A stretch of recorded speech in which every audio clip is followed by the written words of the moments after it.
Maria, this is about our ancestor Christopher Columbus. We found out he was related through DNA. And your books gave you some crazy stuff about him. First thing I want you to know about our ancestor, he's not the person you learned about in your history books. I began researching him when I found out he was our ancestor. And some of the stuff I found out was shocking, but it needs to be told. His real name, I can't pronounce it, but I'll just spell it. Cristoforo. Last name Colombo. He was born in Italy. And in the United States, they call him Christopher Columbus. And in Spain, they call him Cristobal Colon. He is Italian who married a woman named Filipa. She was born in Portugal. They had a son named Diego. She died, and he moved to Spain with Diego, where he met a woman named Beatriz, and they had a son named Hernando. This is how we gained the Italian, Portuguese, and Spanish in our bloodline. The truth all seems to come to light in the end. He was a person who kept 2 journals. Not sure why he kept 2, but they were kept. Even his crew members kept journals of events that happened. They also sent home letters and events that went on their trips. How I found out about the journals and letters, I was listening to a BBC broadcast and overheard a story about how some of the letters that gave us accounts of his life were stolen. They stated that America probably stole them.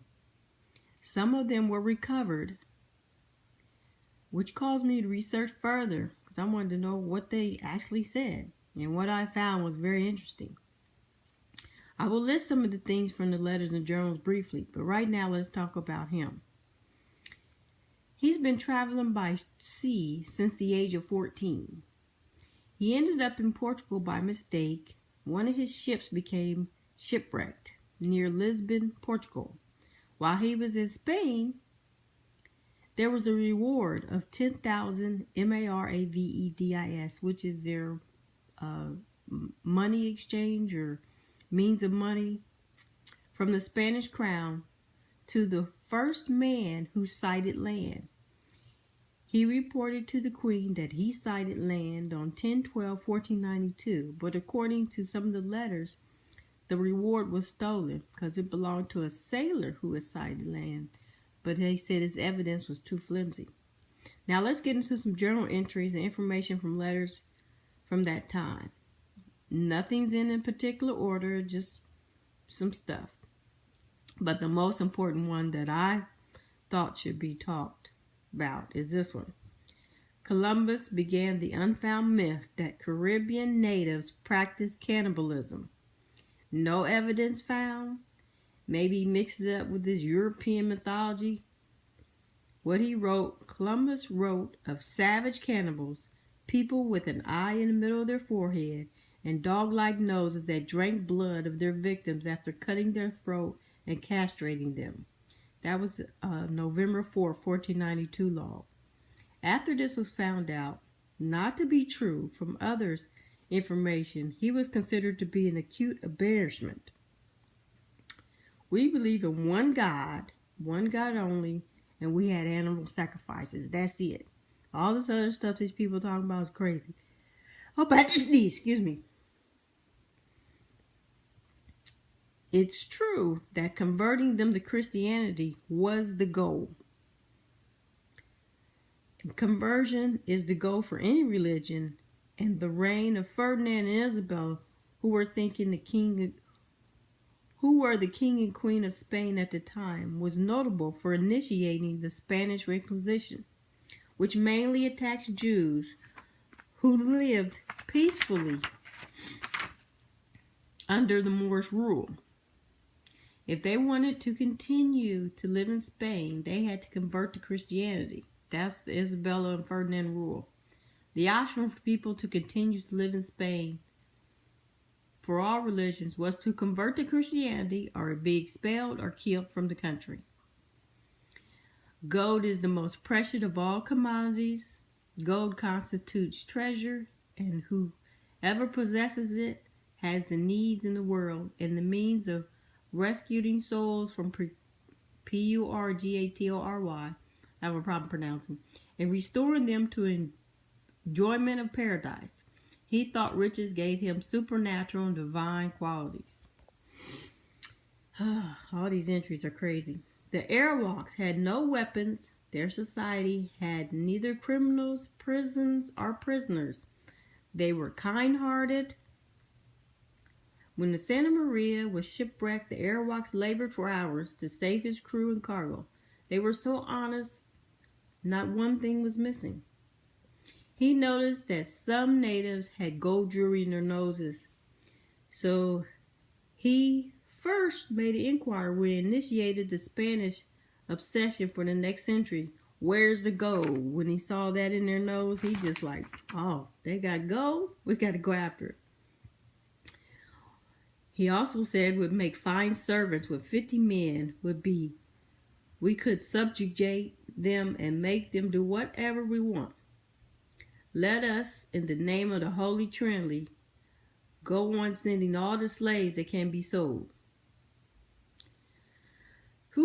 Columbus supervised the selling of native girls into sexual slavery. Young girls, the ages of 9 to 10, were the most desired by his men.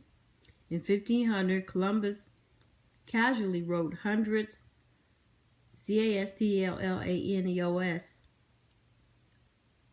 are as easily obtained for women as for a farm, and very general, there are plenty of dealers who will go without looking for girls. Natives did not seem capable of dishonesty. He forced these peaceful natives to work in the gold mines until they died of exhaustion. Oh, my hands are shaking. If the natives did not deliver their full quota of gold dust by deadlines, soldiers would cut off their hands, tie them around their neck to send a message. Slavery was so intolerable they began to commit suicide. Catholic law forbid the enslavement of Christians, but Christopher solved that problem. He simply refused to baptize the native people of Hispaniola. Christopher derived most of his income from slavery. De la Costa noted, he was the first slave trader in America. As the natives died off, they were replaced with black slaves. Diego, his son, became the #1 African slave trader in 1505. Governor Francisco de Bodadil arrested Columbus and his 2 brothers, shipped him off to Spain to answer for crimes, but the King and Queen of Spain pardoned him and let him go free because he filled their treasury up with gold. In 1542, he decided to tell his people to kill everyone, trying to provoke terror, and he ended up dying of fever himself. I can't write any more of these entries. This just has me crying. But let me tell you about the holiday. The Knights of Columbus, a Catholic fraternal service organization, back in 1930, they were looking for a Catholic hero as a role model for the kids to look up to. As a result of lobbying by the Knights of Columbus, Congress and President Franklin Roosevelt signed the Columbus Day into law as a federal holiday to honor our ancestor. I think the day should be saved for prayer, National Prayer Day, so we can all heal from what went on in that time. He is our ancestor, though, but he's not as horrific or hero-like as America wants you to seem. But he is our ancestor nonetheless.